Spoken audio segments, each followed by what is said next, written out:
Today, on this episode of Allergy Actually, we are talking all about Demodex mites. These are microscopic mites that live in our hair follicles, especially our eyelashes. So what I think is so fascinating is we're learning so much more about the role of our microbiome. And to be totally using the right terminology, I don't know that we could call Demodex a microbiome because they're small, but they're not quite as small as bacteria or viruses. But they are little critters that are a natural part of our flora. And these little critters, they're almost nearly universal in all humans. Having them on their own does not mean that we have a disease or a diagnosis. And it's not a hygiene issue. It's not a failure. It's not something you can just rub away. Be gentle to your eye tissues. But this is something really important that ophthalmologists, allergists, dermatologists are really learning more about and how they're impacting our health. It is very fascinating. And I'll confess, anytime we start talking about the creepy crawlies that are part of our microbiome or that live around us and we really have no awareness of it, I wish I didn't know anything about all of that. So I could just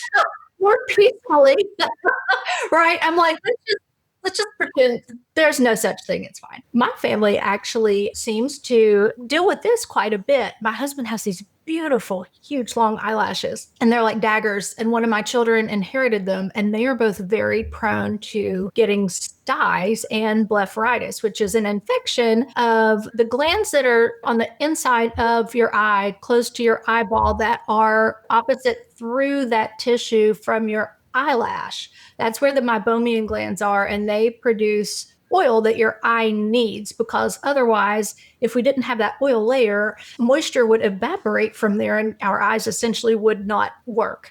And trying to work on that area and trying to, A, decrease mites if you do have an overgrowth of the Demodex, and two, making sure that you do what you can to keep that gland open and smoothly flowing, that can help people who are specifically prone to Styes for that. And I don't know if that's something you guys have dealt with in your family, but I have, one of my kiddos deals with that. I want to point out a key word you guys are using is overgrowth. So we have a lot to learn about these Demodex mites, which are different than the dust mites that we find like in our bedding and stuff. We don't really have a way to test for allergy to this. I guess we could say we don't really know if people are allergic to the Demodex mite or not, but we do know that there is some cross-reactivity, especially with troponins that are in Demodex and the type of dust mites that we are allergic to.